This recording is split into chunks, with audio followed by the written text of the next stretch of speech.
আর সামনে তাঁতিবাজার মোড় পুলিশের গুলিতে সে মারা যায়। তারপর ওই জায়গাতে ছাত্ররাই তাকে মিটপুর হাসপাতালে নেয়।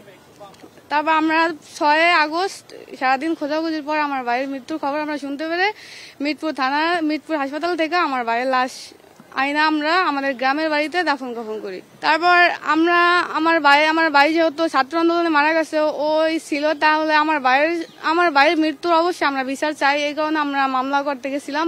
বলছে যে ওর নামে মামলা হয়েছে। পরে আমরা বলছি মামলা তো আমরা করি না, মামলা কে করলো?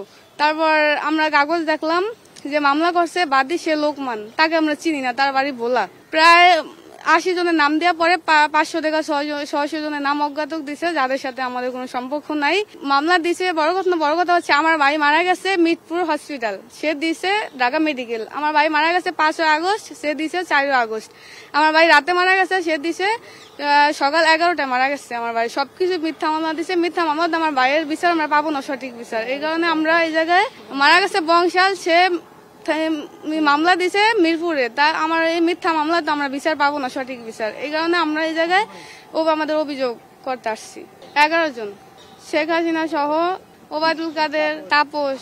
আমার ভাই হাফেজি পড়াশোনা করতো নইরা, বোধেশ্বর, চাহেদ আলী, হালুয়া দারুস সুন্নাহ মাদ্রাসায় পড়াশোনা করতো আমার ভাই। এবার রমজান ওর হাফেজ হওয়া বের হওয়ার কথা ছিল। আন্দোলনে গেছিল, ঢাকা আন্দোলনে গেছিল, প্রথম থেকে আন্দোলনে ছিল। তারা 5 আগস্ট গুলি খায় বিশাল থানার সামনে তাঁতিবাজার মোড়। যে ভুয়া মামলা সবকিছু মিথ্যা। এই জায়গায় মামলায় যেদিন মারা গেছে অন্য হাসপাতাল দিছে, অন্য তারিখ দিছে, সবকিছু মিথ্যা। জি, আমরা তাকে ফোন দিছি, তার বাড়ি বোলা, সে আমাদের কিছু বলে নাই। তাকে আমরা চিনি না, তাকে আমরা জানি না। ফোন দিছিলাম, পরে বলছি যে এরকম, তাকে ফোন দেওয়া হয়েছে, বলছি যে আপনি কি মামলা করছেন? পরে এটা শুই না, সে ফোন কাইটে দিছে, আর ফোন ধরে নাই। আমাদের গ্রামের বাড়ি হচ্ছে খৈলা চরপদ্দা, মোহাম্মদ সিফাত হোসেন।